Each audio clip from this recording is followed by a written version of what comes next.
আসসালামু আলাইকুম রহমতুল্লাহ। আশা করছি সকলে ভালো আছেন। ব্লাড গ্রুপিং সিস্টেমের দ্বিতীয় লেকচারে আপনাদের সকলকে স্বাগতম জানাচ্ছি। সাথে আছে আমি মোহাম্মদ আবদুল্লাহ, প্রতিষ্ঠাতা ও পরিচালক সায়েন্স এইড। আজকের লেকচারে আমরা আপনাদেরকে জানাবো যে আপনি কাকে রক্ত দিতে পারবেন এবং কাকে রক্ত দিতে পারবেন না। সেই সাথে আপনি কোন ব্যক্তির থেকে রক্ত গ্রহণ করতে পারবেন সে বিষয় নিয়ে আমরা আলোচনা করব। তো চলুন দেখে নেওয়া যাক। ব্লাড গ্রুপিং সিস্টেমের মুখ্য যে বিষয়টা সেটা হলো রক্ত। রক্তকে বলা হচ্ছে আমাদের জীবনীশক্তির মূল, এবং রক্তটা আসলে কি একটা তরল যোজক কলা, যেটা অস্বচ্ছ এবং নোনতা স্বাদের হয়। রক্তকে বলা হচ্ছে কেন আমাদের জীবনীশক্তির মূল? মূলত রক্তকে জীবনীশক্তির মূল বলার কারণ হচ্ছে খাদ্য আমরা যেটা গ্রহণ করি, এই খাদ্য, অক্সিজেন সহ আমাদের যাবতীয় যে হরমোন, এনজাইম, সবকিছু কিন্তু আমাদের রক্তের মধ্য দিয়েই পরিবাহিত হয় সারা দেহে। এই রক্তের মাধ্যমে পরিবাহিত হওয়ার কারণে আমাদের রক্তটাকে বলা হচ্ছে কি জীবনীশক্তির মূল। এখন আমাদের ব্লাড গ্রুপিং এর ক্ষেত্রে আমাদের জানতে হবে মূলত যে বিষয়টা সেটা হচ্ছে রক্তকণিকা। রক্তের মধ্যে তিন ধরনের রক্তকণিকা থাকে প্রধানত। এই তিনটি রক্তকণিকা কি কি? একটা হচ্ছে আরবিসি তথা লোহিত রক্তকণিকা, একটা হচ্ছে ডব্লিউবিসি তথা শ্বেত রক্তকণিকা, এবং আরেকটা হচ্ছে কি অনুচক্রিকা। এখন আমাদের ব্লাড গ্রুপিং এর জন্য যে বিষয়টা সব থেকে বেশি ইম্পর্টেন্ট সেটা হচ্ছে আরবিসি তথা লোহিত রক্তকণিকা। ডব্লিউবিসি এবং অনুচক্রিকা রক্ত গ্রুপিং এর জন্য প্রয়োজনীয়তা নেই। এখন আরবিসি কে আমরা কি বলছি? আমাদের ব্লাড গ্রুপিং এর জন্য ইম্পর্টেন্ট। এখন কেন বলা হচ্ছে? মূলত রক্তের যে গ্রুপিং, রক্তের গ্রুপিংটা হয়ে থাকে অ্যান্টিজেনের উপর ভিত্তি করে। অ্যান্টিজেনটা হচ্ছে এমন একটা রাসায়নিক পদার্থ যা শরীরের মধ্যে ঢুকলে আমাদের ইমিউন সিস্টেমকে কি করে? ছাড়া দেয়, এবং এটা কি করে? অ্যান্টিবডি তৈরি করে। হ্যাঁ, অ্যান্টিবডি তৈরিতে কি করে? প্রভাবিত করে। প্রথমত ব্লাড গ্রুপিং সম্পর্কে জানতে হলে আমাদেরকে একটি প্রক্রিয়া সম্পর্কে অবহিত হতে হবে। এই প্রক্রিয়াটাকে বলা হচ্ছে এবিও ব্লাড গ্রুপিং সিস্টেম। বিজ্ঞানী কার্ল ল্যান্ডস্টেইনার এই ভদ্রলোক 1901 সালে রক্ত সম্পর্কে একটি গবেষণা করেছিলেন। তিনি রক্ত নিয়ে গবেষণাকালে রক্তকে 4 শ্রেণীতে শ্রেণীবিন্যাস করেছিলেন, এবং এই শ্রেণীবিন্যাসের ফলশ্রুতিতে তিনি রক্তকে 4টি গ্রুপে ভাগ করেছিলেন। সেগুলোকে বলা হচ্ছে এবি এবং ও। দ্যাটস ওয়াই এটাকে নামকরণ করা হচ্ছে এবিও ব্লাড গ্রুপিং সিস্টেম। এখন এই প্রক্রিয়ায় তিনি কোন গ্রুপে কোন অ্যান্টিজেন এবং কোন অ্যান্টিবডি উপস্থিত আছে সেই বিষয়টি তিনি আমাদেরকে অবহিত করেছিলেন। দেখেন, এই অ্যান্টিবডি এবং অ্যান্টিজেন কখনো সমঝোত হতে পারে না। এরা সবসময় বিপরীতার্থক হয়। কারণ এরা যদি সমঝোতীয় হয় তাহলে তাদের মধ্যে একটা বিক্রিয়া সংঘটিত হয়, এবং বিক্রিয়া সংঘটিত হওয়ার কারণে লোহিত রক্তকণিকা তথা আরবিসিতে থাকা যে অ্যান্টিজেনটা ধ্বংসপ্রাপ্ত হয়, এবং ধ্বংসপ্রাপ্ত হওয়ার কারণে রোগী মারা যায়। সেজন্য এরা কি হয়? সবসময় এরা পরস্পরের বিপরীতার্থক হয়ে থাকে। এই জন্য এই রক্তের গ্রুপে এ অ্যান্টিজেন থাকলে এর অ্যান্টিবডি হিসেবে থাকে বি, এবং বি রক্তের গ্রুপে অ্যান্টিজেন থাকলেও এর অ্যান্টিবডি থাকে কি? এ। এবং পরস্পরের ভিত্তিতে দেখেন, এ বি রক্তের গ্রুপে অ্যান্টিজেন এ বি থাকলেও এর কোনো অ্যান্টিবডি থাকে না। ও রক্তের গ্রুপে অ্যান্টিজেন থাকে না, কিন্তু এর অ্যান্টিবডি হিসেবে দুইটাই উপস্থিত থাকে। মূলত আপনারা এই সিস্টেমটা সম্পর্কে একটু অবহিত থাকলে আপনার ব্লাড গ্রুপিং সম্পর্কে খুব সহজেভাবেই নির্ণয় করতে পারবেন। তো চলুন পরবর্তীতে দেখে নেওয়া যাক। গত লেকচারে আমরা আরএস ফ্যাক্টর সম্পর্কে কিছুটা ধারণা নিয়েছিলাম। এই লেকচারে আমরা রক্তের গ্রুপিং এর জন্য আরএস ফ্যাক্টরের ভূমিকা সম্পর্কে জানবো। মূলত আরএস ফ্যাক্টর একটি হচ্ছে এক ধরনের অ্যান্টিজেন। যে অ্যান্টিজেনটা কোনো ব্যক্তির শরীরে যদি উপস্থিত থাকে তার রক্তের গ্রুপটাকে আমরা বলছি পজিটিভ, এবং যদি কোনো ব্যক্তির শরীরে আরএস ফ্যাক্টর এই অ্যান্টিজেনটা উপস্থিত না থাকে তার রক্তের গ্রুপটাকে আমরা বলছি নেগেটিভ। মূলত এবিও ব্লাড গ্রুপিং সিস্টেম অনুযায়ী আমাদের শরীরের রক্তের গ্রুপটাকে 4 শ্রেণীতে বিভক্ত করা হয়েছিল। সেটা কি? এবি এবং ও। কিন্তু এই আরএস ফ্যাক্টর এক্সট্রা যে অ্যান্টিজেন, এই অ্যান্টিজেনের উপস্থিতির উপর ভিত্তি করে রক্তের এই 4 গ্রুপটাকে আবার 8টা শ্রেণীতে ভাগ করা হয়েছে। সেটা কি? A positive, A negative, AB positive, B negative, AB positive, AB negative, O positive এবং ও নেগেটিভ। মূলত যদি কোনো ব্যক্তির শরীরে এই অ্যান্টিজেনটাই উপস্থিত থাকে তাকে বলছি আমরা কি? পজিটিভ রক্তের গ্রুপধারী ব্যক্তি, এবং আরএস অ্যান্টিজেনটা যদি না থাকে সেই ব্যক্তির রক্তের গ্রুপটাকে আমরা কি বলছি? নেগেটিভ। এখন বি এর ক্ষেত্রে আরএস ফ্যাক্টরের ভূমিকা কতটুকু? দেখেন, যদি কোনো ব্যক্তি তথা স্বামীর রক্তের গ্রুপ আরএস পজিটিভ হয়, সেটা হতে পারে এ পজিটিভ হতে পারে, বি পজিটিভ হতে পারে, বা এবি পজিটিভ হতে পারে, ও পজিটিভ। এবং বিপরীত দিকে তার স্ত্রীর রক্তের গ্রুপ যদি আরএস নেগেটিভ হয়, সেটা হতে পারে এ নেগেটিভ হতে পারে, সেটা বি নেগেটিভ হতে পারে, এবি নেগেটিভ বা ও নেগেটিভ। সেক্ষেত্রে তাদের বিয়ের ফলে প্রথম যে সন্তানটা হবে সেই সন্তানটা সুস্থ হবে, এবং সেই সন্তানের রক্ত হবে কি? RS positive. এখন এই রক্তটা আরএস পজিটিভ হচ্ছে কেন? কারণ আরএস পজিটিভ যে অ্যান্টিজেন সেটা হচ্ছে এক ধরনের প্রোকাট অ্যান্টিজেন। দ্যাটস ওয়াই এটার রক্ত কি হবে? আমাদের আরএস পজিটিভ হবে। কিন্তু দুঃখের বিষয়, তাদের দ্বিতীয় সন্তান মৃত্যুবরণ করবে। কেন মৃত্যুবরণ করবে? দেখেন, আমরা জানি যে অ্যান্টিবডি অ্যান্টিজেনের সাথে কি করে? বিক্রিয়া করে। এই প্রথম যে সন্তানটা হয়েছিল, এই প্রথম সন্তানটা হওয়ার কারণে প্রথম সন্তানের রক্তের গ্রুপটা কি ছিল? RS positive. আরএস পজিটিভ হওয়ার কারণে এই আরএস পজিটিভ রক্তটা কিছুটা এই মায়ের শরীরের ওমরাতে কিছুটা কি করবে? থেকে যাবে। এই ওমরাটাতে থেকে যাওয়ার কারণে অ্যান্টিবডিকে ধ্বংস করে দিবে। দ্যাটস ওয়াই এই সন্তানটা মৃত্যুবরণ করবে। এই সন্তানটা মৃত্যুবরণ করাটাকে মেডিকেলের ভাষায় বলে আরএস ইনকম্প্যাটিবিলিটি বা এইচডিএন, বা এটাকে বলে কি এরিথ্রোব্লাস্টোসিস ফিটালিস। এই এইচডিএনটা হলো কি হিমোলাইটিক ডিজিজ অফ নিউবর্ন। এখন আমরা জানবো যে আমরা কাদেরকে রক্ত দিতে পারবো এবং কাদেরকে রক্ত দিতে পারবো না, এবং কাদের থেকে রক্ত গ্রহণ করব। একটু আগে আমরা জানলাম যেসব ব্যক্তির শরীরে আমাদের আরএস ফ্যাক্টর উপস্থিত থাকে তাদের রক্তের গ্রুপটা হয়ে থাকে ধনাত্মক, এবং যাদের শরীরে এই আরএস ফ্যাক্টরের অনুপস্থিত থাকে তাদের রক্তের গ্রুপটা হয়ে থাকে নেগেটিভ।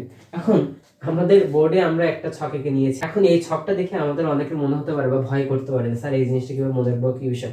আপনার এইদিকে না খেয়াল করে আমার ট্রিক্স গুলো একটু খেয়াল রাখার চেষ্টা করবেন। ধরেন আপনার একটা বাসা, আপনার বাসায় আপনি প্রবেশদ্বারে একটা সেন্সর লাগিয়েছেন, যে সেন্সরটার কাজ কি আপনার বাসায় কারা ঢুকছে এবং বের হচ্ছে সেটা কি করা, রিকগনাইজ করা। এখন এই সেন্সরে যদি ইনপুট হিসেবে আপনি আপনার পরিবারের সকল সদস্যদের ফেস দিয়ে রাখেন, এখন এ কি করবে, সে মিলাবে কি তারা এই ফেসের অধিকারী না, তাদেরকে কি সেই দরজা দিয়ে ঢুকতে দিবে, কখনোই ঢুকতে দিবে না। এখন আমরা এই জিনিসটাকে, এই ট্রিক্সটাকে এই ব্লাড গ্রুপের ক্ষেত্রে এই শকটাকে হিসেবে আমরা কি করবো, উপস্থাপন করবো। তো চলুন দেখে নেওয়া যাক। ধরেন আপনার ব্লাড গ্রুপ হচ্ছে বি পজিটিভ, মূলত আমার blood group B positive, that's আমি বি পজিটিভ দিয়ে শুরু করছি। বি পজিটিভ রক্তের অধিকারী যে ব্যক্তি তার শরীরে দুইটা অ্যান্টিজেন থাকে, একটা হচ্ছে বি অ্যান্টিজেন এবং আরএস অ্যান্টিজেন। এই আরএস অ্যান্টিজেন উপস্থিতির কারণে এই রক্তের গ্রুপটা কি হয়, পজিটিভ। এবং আপনার আরেকটা বন্ধু রক্তের গ্রুপ ধরেন বি নেগেটিভ, মূলত একে বি নেগেটিভ কেন বলা হচ্ছে, কারণ এতে আরএস ফ্যাক্টরের উপস্থিতি নেই, শুধুমাত্র বি অ্যান্টিজেনটা এখানে আছে। এখন এই বি পজিটিভ রক্তধারী ব্যক্তিকে বি নেগেটিভ রক্তধারী ব্যক্তিকে দিতে পারবে রক্ত। এখন আমরা এই জিনিসটা দেখবো। আমরা এই ক্ষেত্রে এই জিনিসটাকে আমাদের দরজার সাথে কল্পনা করব, সেন্সর বোর্ডের সাথে। এখন এই যে বি পজিটিভ, ধরেন এই দুইটা ব্যক্তি হচ্ছে কি দেখেন সেম সেম, মানে কি এটা পরিচিত কার জন্য, এই সেন্সর বোর্ডের জন্য পরিচিত। এখন আরএস টা কি এই সেন্সর বোর্ডের জন্য পরিচিত, অবশ্যই না, কারণ আরএস এর ফেস কিন্তু এখানে দেয়া নেই ইনপুট হিসেবে।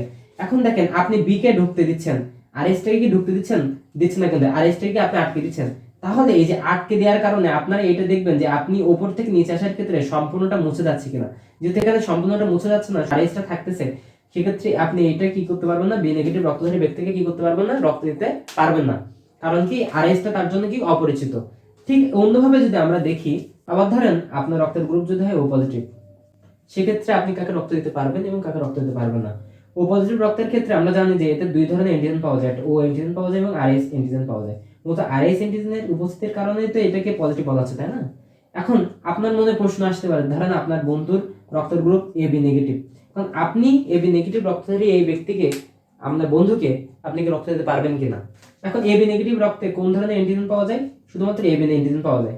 আর নেগেটিভ থাকার কারণ কি, কারণ এতে আরএস অ্যান্টিজেনটা কি নেই। আপনি যদি এই সেন্সর বোর্ডের সাথে আপনার রক্তের গ্রুপটাকে মিলান, সাপোজ আপনার এই দুটি ইনপুট আপনি আপনার এই সেন্সর বোর্ডে দিয়ে রাখলেন, এখন এর কাজ কি, সে দেখবে যে তার এই সেন্সর বোর্ডে ও এবং আরএস আছে কিনা দেখবে। এবং আপনি ধরেন এই একজন অপরিচিত ব্যক্তি এবি কে আপনার এই দরজায় প্রবেশ করতে দিচ্ছেন, এখন ও এটাকে এর সাথে কি করবে, মিলাবে। এখন এবির সাথে কি এটার কোনো মিল পাচ্ছেন, হ্যাঁ অবশ্যই না। যেহেতু মিল পাচ্ছেন না, তার মানে কি এই ও পজিটিভ ব্যক্তি কি করতে পারবে না, এবি পজিটিভ বা এবি নেগেটিভ কি করতে পারবে না, রক্ত দিতে পারবে না। কারণ কি, কারণ এটা তার জন্য অপরিচিত, সেই জন্য দিতে পারবে না। সেম ভাবে আমরা এই জিনিসটাকে করেছি, সব করেছি। এখন যদি আপনি এই সব থেকে যে কোনো রক্ত গ্রুপ বিবেচনা করেন, ধরেন আমি এখান থেকে একটা নিলাম এ পজিটিভ। এখন আপনি এ পজিটিভ দাতা, আপনার রক্তের গ্রুপে কি কি অ্যান্টিজেন রয়েছে, এ অ্যান্টিজেন রয়েছে এবং আরএস অ্যান্টিজেন রয়েছে, এবং আপনি চাইলেন যে আপনি ও নেগেটিভ ব্যক্তিকে রক্ত দিবেন। এবং ও নেগেটিভে কি কি অ্যান্টিজেন রয়েছে, শুধুমাত্র কি রয়েছে, ও অ্যান্টিজেনটা রয়েছে, আরএস অ্যান্টিজেন কি আছে, আরএস অ্যান্টিজেনটা কিন্তু নাই। এখন ঠিক ওই সেম ভাবে আপনি এই দুইটি জিনিস এখানে ইনপুট দিয়ে রাখলেন আপনার সেন্সর বোর্ডে। ইনপুট দেওয়ার ক্ষেত্রে সে কি কি রিকগনাইজ করতে পারবে, এ এবং আরএস, আপনার জন্য এই দুজন ব্যক্তি কি পরিচিত। এখন আপনি যদি অপরিচিত এই ওকে তার সেন্সর বোর্ডের মধ্যে দিয়ে প্রবেশ করাতে চান, সে কি নিবে, অবশ্যই সে নিবে না, সে এখানে কি করবে, আটকে দিবে। দ্যাটস ওয়াই কি হবে, এ পজিটিভ রক্তধারী ব্যক্তি ও নেগেটিভ রক্তধারী ব্যক্তিকে কি করতে পারবে না, রক্ত দিতে পারবে না। মূলত এরকম ভাবেই আমরা ছকটাকে এখানে সাজিয়েছি এবং এই জিনিসটা আমরা এখানে উপস্থাপন করার চেষ্টা করেছি। আপনারা দেখবেন প্রথমে যে যখন আপনি গ্রহীতা, আপনি কোন দাতা থেকে রক্ত গ্রহণ করতে চাচ্ছেন বা সেক্ষেত্রে তার রক্তের গ্রুপ কি, তখন আপনি ঠিক সেম ভাবে দেখবেন গ্রহীতা রক্তের গ্রুপটা কি এবং দাতা রক্তের গ্রুপটা কি, এবং দেখার পরে আপনি কি করবেন, এরকম সেন্সর বোর্ডের সাথে কি করবেন, আপনি তুলনা করবেন, তুলনা করে দেখবেন যে এটা এর সাথে পরিচিত কিনা। যদি পরিচিত হয় তাহলে সে ঢুকতে পারবে, আর যদি পরিচিত না হয় সে ঢুকতে পারবে না। আর যদি দুইটা থাকে অ্যান্টিজেন এবং এই দুইটা অ্যান্টিজেনের মধ্যে থেকে যদি একটা থাকে এবং আরেকটা না থাকে, সেক্ষেত্রে কিন্তু সে রক্তের গ্রুপটা কি করতে পারবে না, ব্যক্তি গ্রহণ করতে পারবে না। মূলত এই বিষয়টা এই ছকে আমরা সাজিয়েছি। চলুন পরবর্তী জিনিসগুলো দেখে নেওয়া যাক।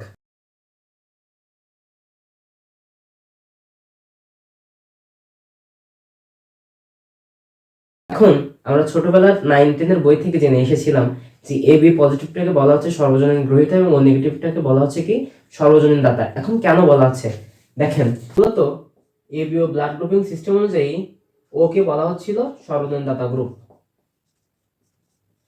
কিন্তু আমরা আরবিসির আরেকটা যে অ্যান্টিজেন আমরা পেলাম সেটা হচ্ছে আরএইচ। এই অ্যান্টিজেনের উপর ভিত্তি করে এই ও ব্লাড গ্রুপকে কিন্তু আবার দুইটা শ্রেণীতে ভাগ করা যায়। সেটা কি কি? একটা ও পজিটিভ আর একটা কি ও নেগেটিভ। এখানে এই ও পজিটিভটাকে কিন্তু সর্বজনীন দাতা গ্রুপ বলা হচ্ছে না, ও নেগেটিভটাকে সর্বজনীন দাতা গ্রুপ বলা হচ্ছে। তার কারণ কি? এই যে ও পজিটিভ এই রক্তের গ্রুপধারী ব্যক্তি 4 ধরনের রক্তের গ্রুপধারী ব্যক্তিকে রক্ত দিতে পারে না। এরা কারা? এরা হচ্ছে এ negative, B negative, A B negative এবং ও নেগেটিভ। কারণ ও পজিটিভ এখানে একটি অ্যান্টিজেন পাওয়া যায় সেটা হচ্ছে আরএইচ, এবং ধরেন আপনার রক্তের গ্রুপ হচ্ছে এ নেগেটিভ, এখানে তাহলে কি কি অ্যান্টিজেন পাওয়া যাবে? শুধুমাত্র এ। এখন আপনার বাসার দরজার ওই সেন্সর বোর্ড অনুযায়ী আপনার বাসায় ইনপুট দিয়ে রাখছেন এ। এখন এই আরএইচটা কি আপনার বাসার জন্য পরিচিত কিনা? অবশ্যই পরিচিত না, কারণ আপনার বাসার জন্য পরিচিত কি এ। সেই জন্য এই ও পজিটিভ এ নেগেটিভের মতো B negative, A B negative এবং ও নেগেটিভকে কি করতে পারবে না? রক্ত দিতে পারবে না। সেজন্য ও পজিটিভটাকে সর্বজনীন দাতা বলা হচ্ছে না, কিন্তু এই ও নেগেটিভটাকে কি বলা হচ্ছে? সর্বজনীন দাতা গ্রুপ। তার কারণ কি? দেখেন এখানে একটি মাত্র অ্যান্টিজেনও কিন্তু থাকে না, কারণ ওর কোনো অ্যান্টিজেন নেই, এবং এখানে প্লাস থাকলে কি হতো? আরএইচ ফ্যাক্টর হতো। কিন্তু দেখেন এখানে প্লাস না, এখানে মাইনাস, তথা আরএইচ ফ্যাক্টরের অ্যান্টিজেনটাও এখানে নাই। অ্যান্টিজেন না থাকার কারণে আপনি যদি আপনার বাসার দরজার মূল ফটকের যে সেন্সর, এখানে যদি আপনি একটা ভিআইপি গেস্ট বিবেচনা করেন এবং যার কোনো প্রবেশাধিকার লাগে না, সে অটোমেটিক এখানে ঢুকতে পারে, সেজন্য এটাকে বলা হচ্ছে কি সর্বজনীন দাতা। সে অটোমেটিক কি করবে? যেহেতু তার কোনো অ্যান্টিজেন নেই, সেটা তার কোনো অটো লাইসেন্স দেওয়ার কারণে সে অটোমেটিক যে কোনো রক্তের গ্রুপে কি করতে পারবে? সে রক্ত দিতে পারবে। এই জন্য কি বলা হচ্ছে? ও নেগেটিভটাকে কি হচ্ছে? সর্বজনীন দাতা রক্তের গ্রুপ। অপরদিকে এবি পজিটিভটাকে বলা হচ্ছে কি সর্বজনীন গ্রহীতা গ্রুপ। কেন একে বলা হচ্ছে সর্বজনীন গ্রহীতা গ্রুপ? দেখেন এবি পজিটিভে 3 ধরনের অ্যান্টিজেন পাওয়া যায়। কি ধরনের অ্যান্টিজেন পাওয়া যায়? এ অ্যান্টিজেন পাওয়া যায়, বি অ্যান্টিজেন পাওয়া যায় এবং আরএস অ্যান্টিজেন পাওয়া যায়। এখন দেখেন আমরা প্রথম থেকে দেখেন মূলত 3 ধরনের অ্যান্টিজেন নিয়ে কাজ করছিলাম, একটা কি এ, বি এবং আরএস। এখন আপনার মনে আসতে পারে যে ও কি হলো? দেখেন ওর কিন্তু কোনো অ্যান্টিজেন নেই, সেজন্য এটা আমরা কি দিলাম? বাদ দিলাম। এখন দেখেন আপনার বাসার মূল দরজার যে সেন্সর বোর্ডটা ছিল, আপনি সেন্সর বোর্ডটাকে আবার পুনরায় কল্পনা করেন। ধরেন আপনার বাসায় 3টে আপনি কি করলেন? ইনপুট দিয়ে রেখেছেন, এ বি এবং আরএইচ। এখন দেখেন এই 3টে ইনপুট যখন আপনি দিয়ে রেখেছেন, এখন যদি যে কোনো হতে পারে এ পজিটিভ, এখন এ পজিটিভে কি আছে? এ আছে এবং আরএইচ। এখন এ এবং আরএইচ কি আপনার জন্য পরিচিত কিনা, মানে আপনি নিতে পারবেন কিনা? এরকম ভাবে দেখবেন 8টা রক্তের গ্রুপ, ধরেন আপনি বি পজিটিভ নিলেন, বি পজিটিভ হিসেবে কি থাকবে? বি থাকবে এবং আরএইচ। এখন বি এবং আরএইচ এটাও কিন্তু পরিচিত কিনা? আপনি ধরেন এখানে ও নেগেটিভ নিলেন, শুধুমাত্র এখানে কি থাকবে? ও থাকবে। এটাও কিন্তু এখানে অটোমেটিক প্রবেশাধিকার পেয়ে যাবে, তার কারণ কি? ওর কোনো অ্যান্টিজেন নাই। আবার যদি আপনি মনে করেন যে আপনি এখান থেকে নিলেন এবি নেগেটিভ নিলেন, এবি নেগেটিভ থাকলে কি থাকবে? এখানে শুধুমাত্র এবি থাকবে। এখন এবিটাও দেখেন এখানে কিন্তু পরিচিত, মানে আপনি সব ধরনের রক্ত গ্রুপে ব্যক্তিগুলো কি করতে পারবে? আপনার সেন্সর বোর্ডে যেহেতু ইনপুট অনুযায়ী এবি এবং আরএইচ দেওয়া আছে, সুতরাং এই এবি আরএইচ এই 3 ধরনের রক্ত গ্রুপধারী ব্যক্তিরা কি করতে পারে? আপনার এই বাসায় প্রবেশ করতে পারবে, মানে আপনি তাদের থেকে রক্ত গ্রহণ করতে পারবেন। মূলত আজকের বিষয়টুকু ছিল এতটুকুই। আশা করবো আপনারা সবকিছু বুঝতে পেরেছেন। সো পরবর্তী ভিডিও পর্যন্ত আপনারা সবাই সুস্থ থাকবেন এই আশাবাদ ব্যক্ত করে আজকের ভিডিও এখানেই শেষ করছি। সবাই ভালো থাকবেন। আসসালামু আলাইকুম।